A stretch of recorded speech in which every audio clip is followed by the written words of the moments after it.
Hi, family, and welcome back to Thinking Things Tuesday with me, Closer Chick. I know we are late, but anyway, who's counting?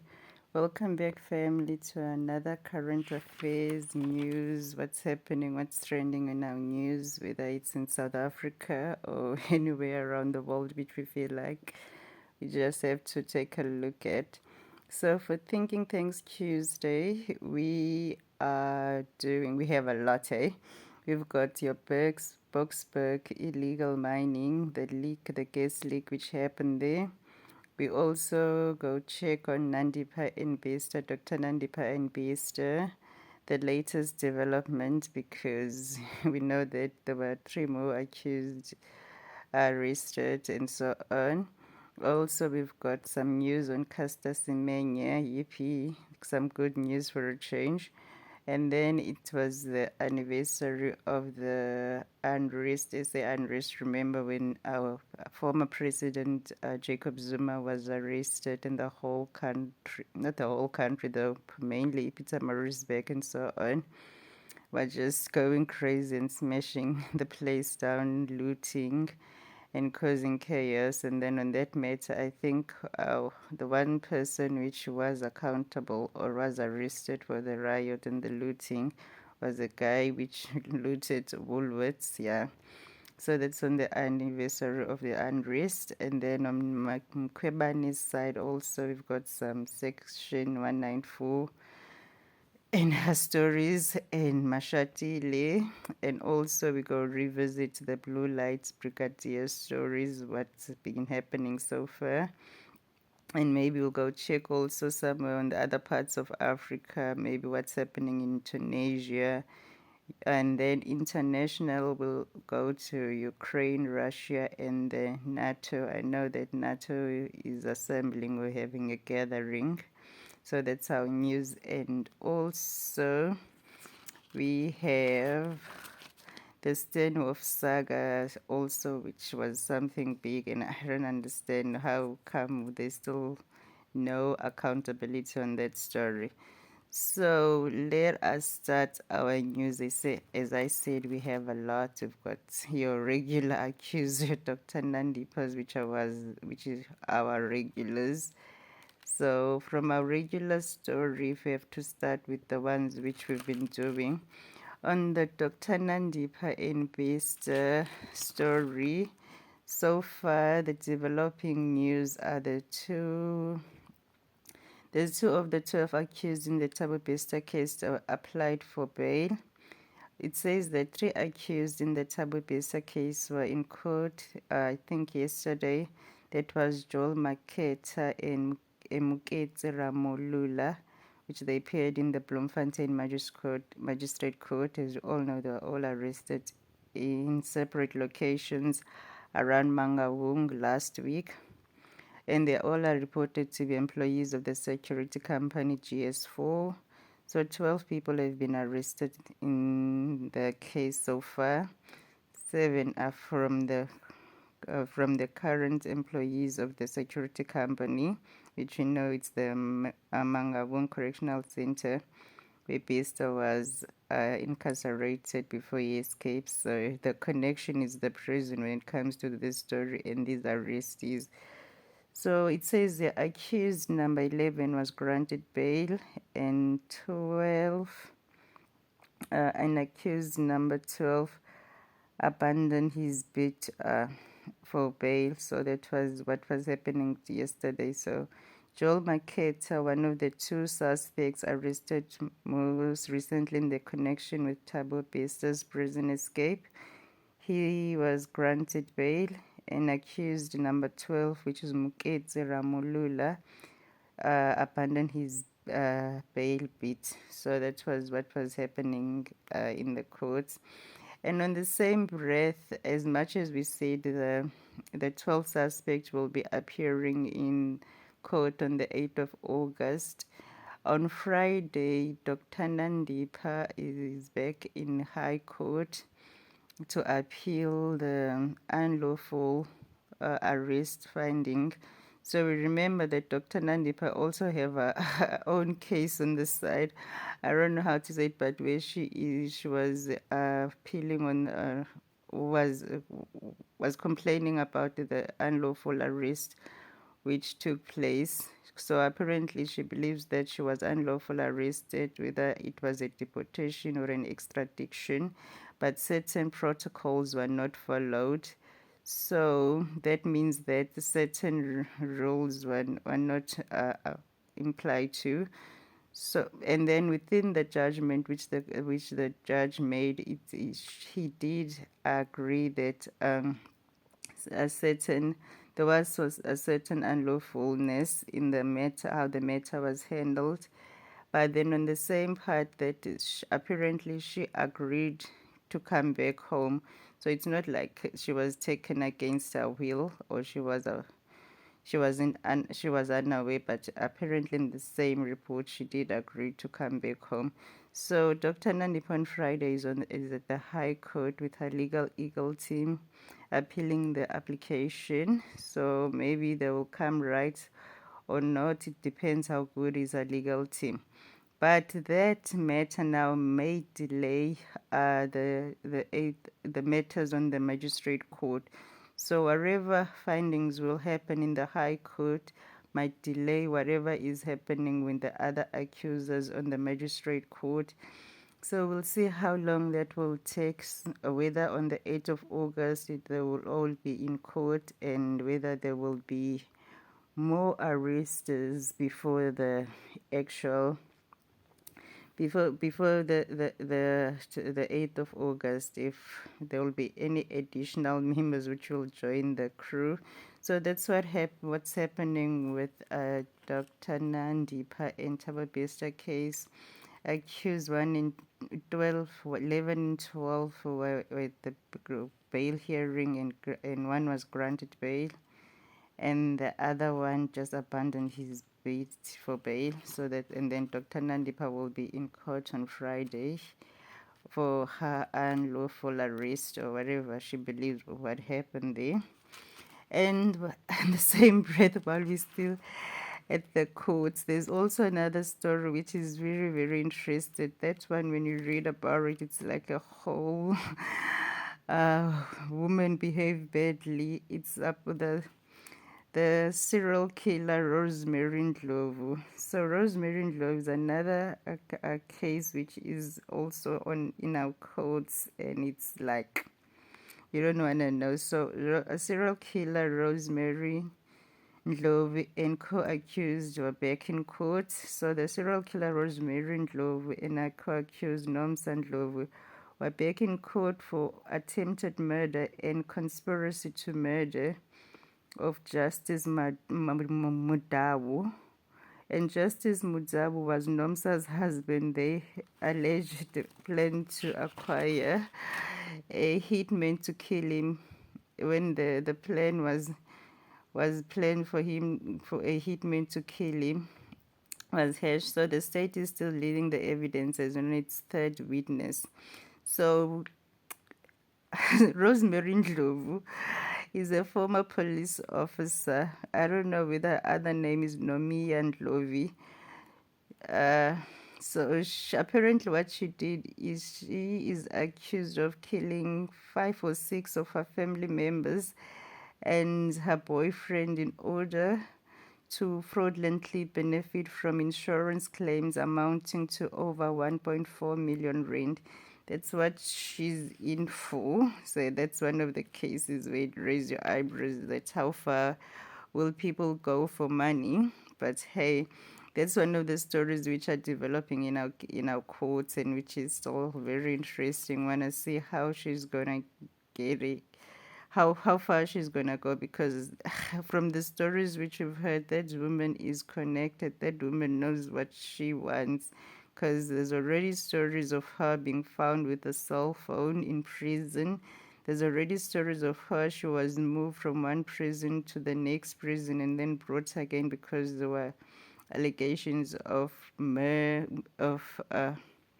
her organizing a hitman or people to kill investigative officer or something, but that one is just something from a movie. And to think that the main character in all of this is a woman, you just have to see how far women go when it comes to maybe money. I don't know, because all of these killings whereby she became now this serial killer was all for what you call it, was all for insurance money. So most of the people which apparently she called hitmen on, it was people which she put it as beneficiaries for insurance claims. So she decided that, okay, now she needs the money. Something must happen, and something was happening. So that's how she got her money. And then I think she was arrested because one of the hitmen, which was supposed to have gone out and killed certain people, decided to go and confess instead of killing the people.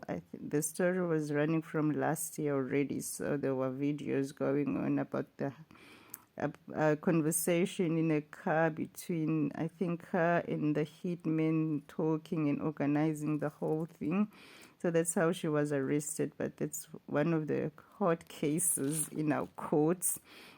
And then also last week, what was also very sad happening, 17 people died, and that's the Boksburg gas leak. So this one is believed to be Zama's, which is your illegal miners or mines. I don't know how you call them. They were from a settlement called Angelo, informal settlement in Boksburg, where there was a gas leak and then 7 people passed away. It believes that I don't know, it was a cylinder or something which leaked, and then it had toxic substance in it. Something called nitride oxide or something. I don't know. It's got all these scientific poisonous name in it. So it's apparently the cylinder which had that gas thing leaked, and then everybody died. I don't know, within the family and also around. The youngest victim was a 1-year baby, and that was caused by illegal miners which use the cylinders for maybe part of the mining tools or equipments. That happened on Wednesday evening. That was in Boksburg. So when it comes to, so after the whole incident on Wednesdays, the news, the government, everybody was now into talks about the effect of illegal mining in South Africa. Who is benefiting? How is it affecting the people, the communities, and the economy itself? Because from the people which passed away, you can see that the majority, I'm not even sure if there was a South African citizen, but the majority of the people which passed away in this gas leak incident were from neighboring countries, your Lesotho, your Zambia, or so on. I'm not sure if I'm correct, but the majority from those people were in the Home Affairs were talking in terms of how they're going to be helping the situation and so on. I remember mentioning some people which they were from Lesotho or certain African countries. So that's one of the discussions which now the government is trying to focus on, or the agendas, is how can they curb the illegal mining problem, and if they can't, what can they do in order to try to help families which live around those mines as well? Because you might find out that some of the people which passed away, in these 17 people, they were not all part of this zamazamas. Maybe it was just innocent people within the community, they were just innocent victims in this whole thing. So how can the government also make these mines safe for people? Or why is the mines which are not in use still being able to be operated, because if a mine is not in use, it's supposed to be demolished, or it's supposed to be gone, gone, not existing. So for people to still be able to go into those mines and come back and have their own refinery stores or whatever you call it to make the golds and so on, somebody's actually not doing their work.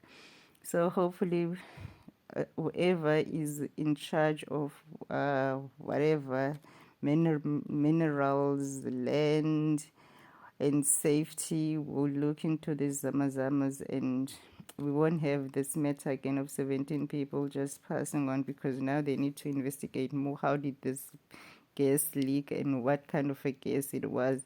But the main thing is they believe it's a gas which is used in the mines. So that's one of the news which was said, but on the agenda last week. And then the other one on the lighter side now, at least on the lighter side, it's on the news. Caster Semenya, yeah, we all know how she suffered when it comes to her being able to participate again in World Athletics because of the whole regulations which were against her. So with Caster Semenya, good news also from the courts, but these are international courts. Caster Semenya won the latest round in the long fight against World Athletics regulations, which compile athletes with naturally high testosterone levels to reduce them. The European Court of Human Rights found that Semenya had been discriminated against. So that's the latest now. At least she can breathe. I'm not sure if now they're going to allow her to participate in her sport again or what, because really I don't really understand these regulations and so on, because in swimming now, if you have to talk, women are crying because there's person which decided to change genders, or was a man which now is a woman. She's a woman now, or she feels, I don't know how to call it, whether she's transcend from being a man into a woman, but she's into swimming, and she's smashing all the records in swimming from when she was still a swimmer as a man, which maybe she used to come like 10th place or 9th place, or maybe top 10, let's say top 10.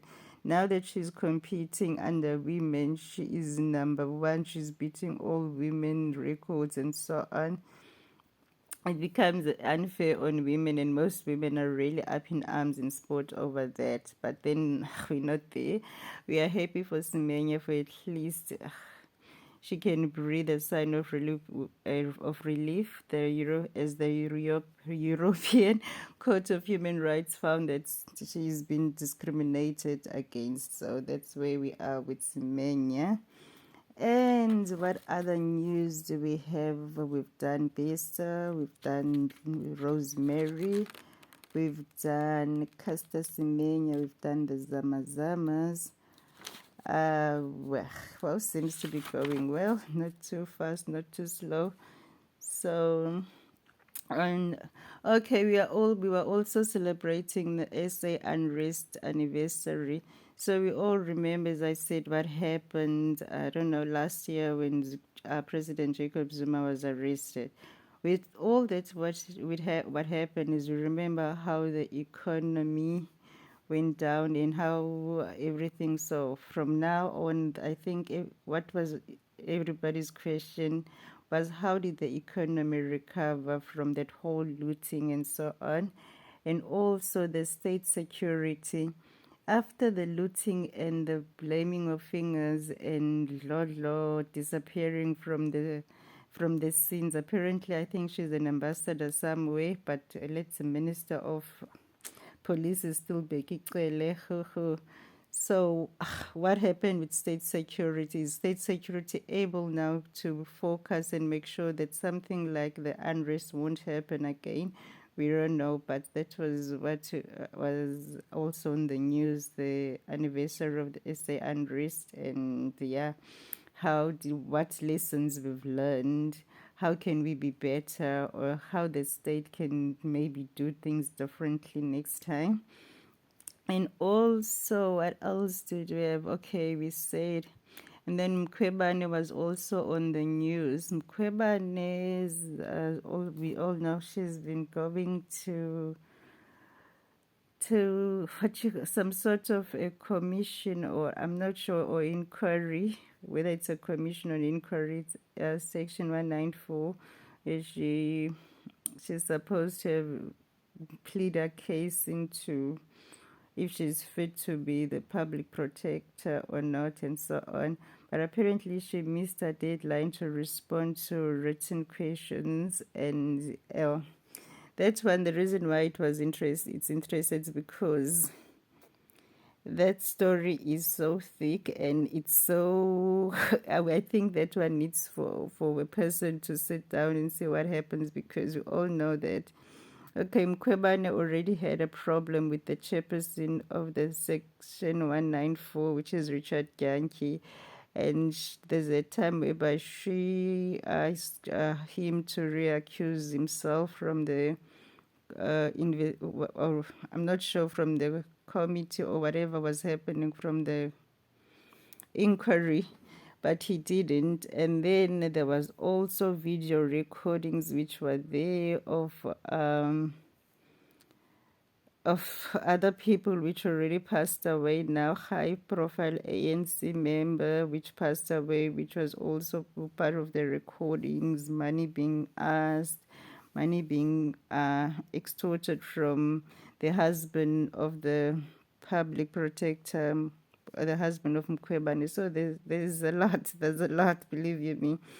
So we don't know how that story is going to unfold, or what the outcomes are going to be. We still want to see on that story as well.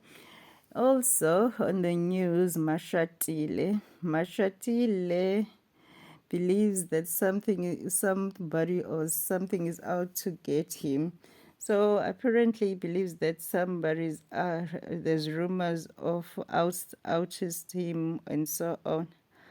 So the president denies those rumors and says that nobody can take Mashatile out because the president is the one which appointed him and so on. So Mashatile, let's just say Mashatile is booked. Why? We don't know.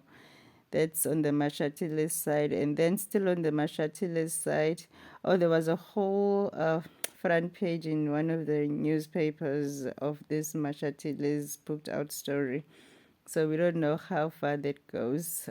We'll see. As we always want to see, the more we read these stories, the more we're curious about the outcomes, though.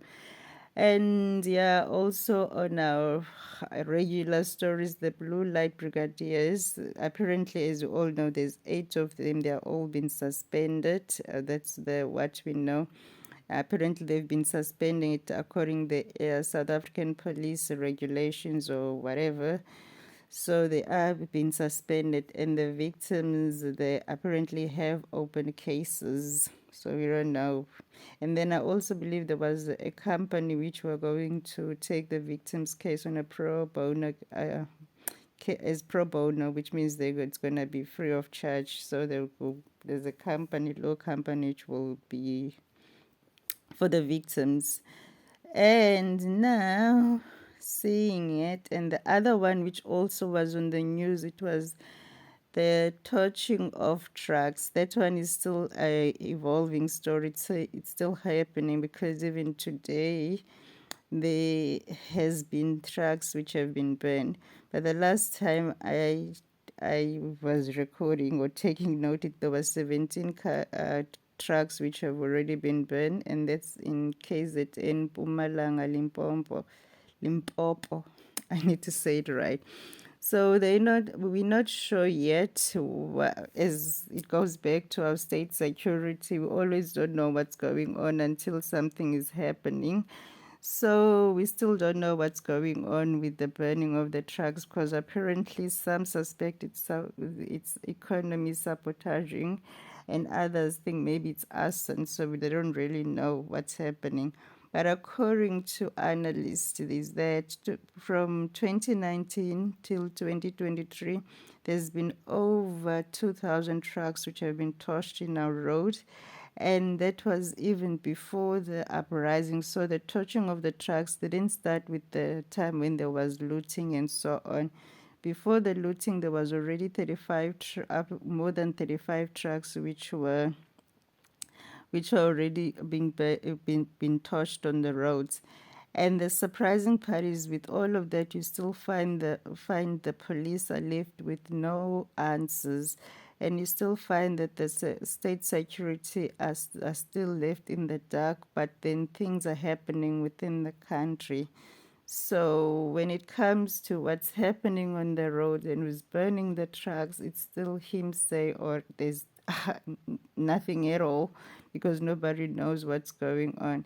So I'm trying to understand how difficult it is for Minister of Transport to work with Minister of Police, and if it's too much for the Minister of Police, and just get the Minister of Defense Force on board as well, so that they can be able to make sure that the roads are safe. Because as we all know, the trucks which are being burned down are the ones which are moving the food, the production up and down the country. And if we can't get the food because the trucks have been burned down, we're going to be the ones which are going to starve, or we're going to be the ones which are going to have to buy food at an exorbitant prices which we can't afford.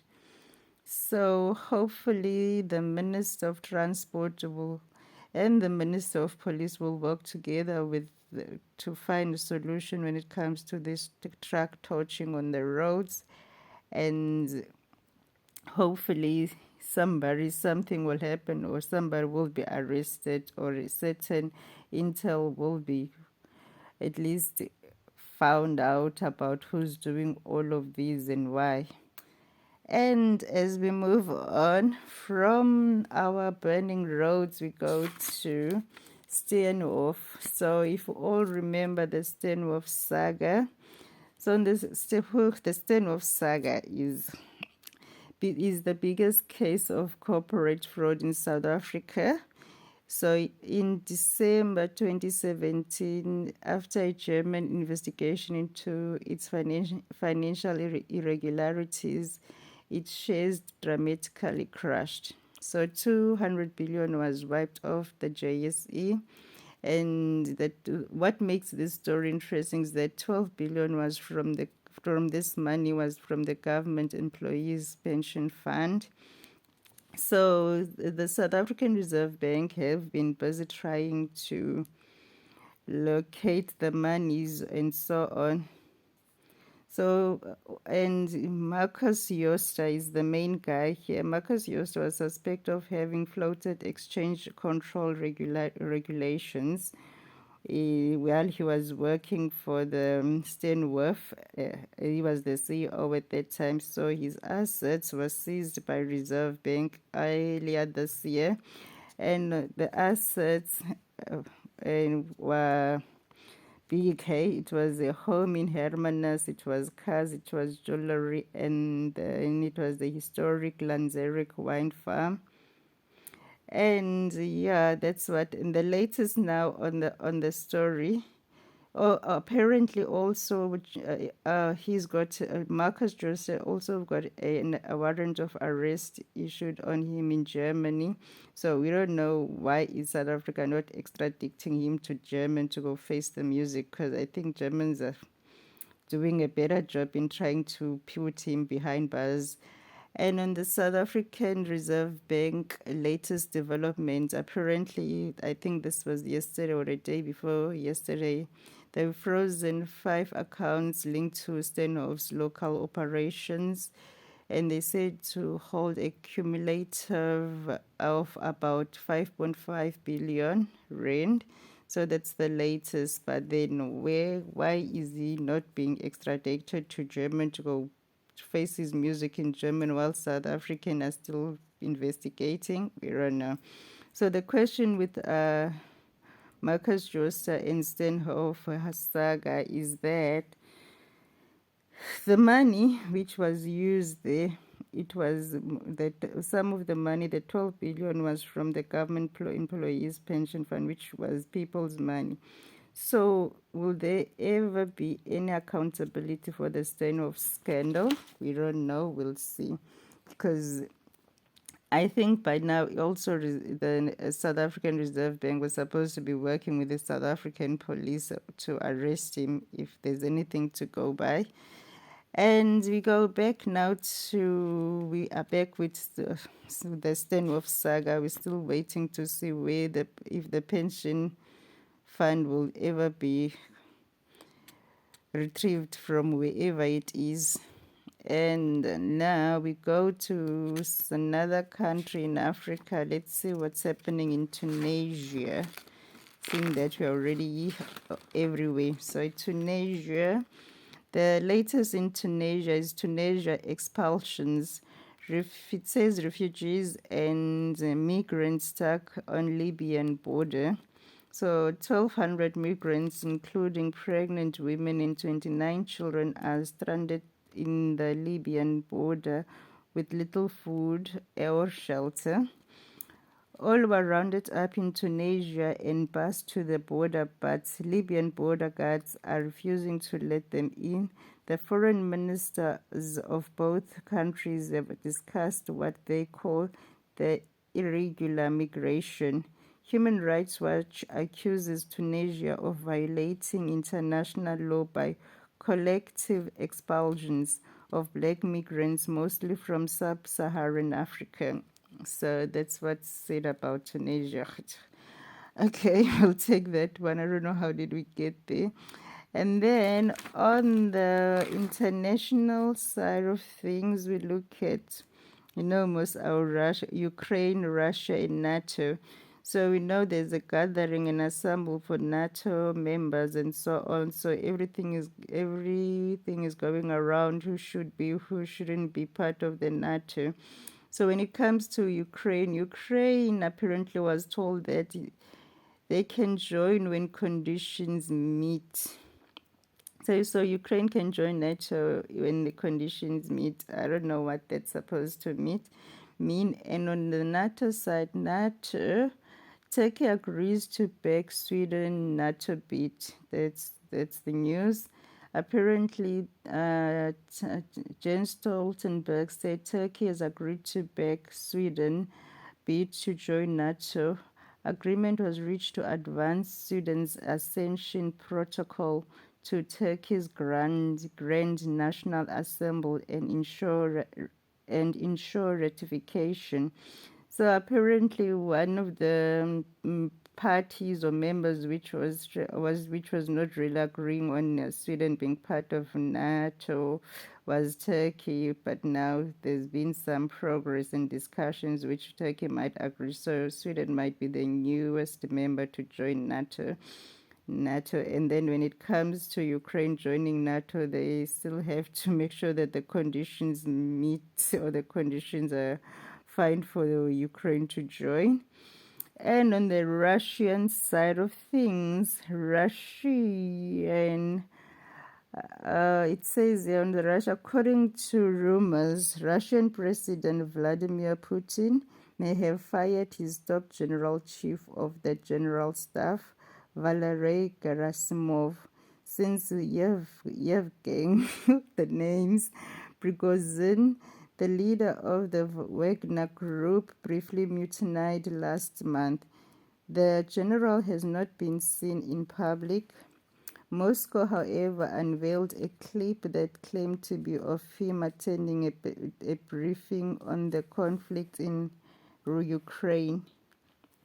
So that's what's been happening in Russia. So I did say after that whole Wagner mutiny saga that things will be different because there's no president which will be fine with its head of securities if people could just march in and whatever, even if they're not going to take over, but if the people can just march in and the securities are there and not even trying to protect the city or trying to protect its number one What do you think of your security? So we don't know whether he's fired, he's not fired, he's been abducted, he's not been abducted. We don't know. But apparently Valery Gerasimov, which is the general, the general chief of the general staff, is being fired, the rumors say. Anyway, family, I think for today we've done a lot. We've talked a lot. We've even went to go find new cases, your Rosemary's, which are still happening in our courts. And we also went back to our regular suspect, which is Dr. Nandipha. And then from the rest of the stories which we've been done, I think for now we are done with the Blue Light Brigadier until something happens or maybe they go to court. We shall see how the deputy president's story goes, of him being spooked, of him thinking that there's people out to get him. And also with Mkhwebane's case, we also will see how it will go, whether, because I think I'm not sure, I think her time is almost over as well. So she might as well just enjoy herself and take a bow and leave the stage and stop fighting, because she's been more up and down into commissions or into inquiries than doing her actual work as a public protector, because the one which is running the show now is an acting public protector, which I think she's been running the show for almost a year now. So you can imagine. So she hasn't been really doing her actual work as a public protector. You think Thuli Madonsela was having it bad, you can imagine with this one. And this one, it's a lot. So, family, it's been wonderful. We did our thinking thanks, and hopefully we won't be late next week. We'll be on time, but who cares when there's so much news happening.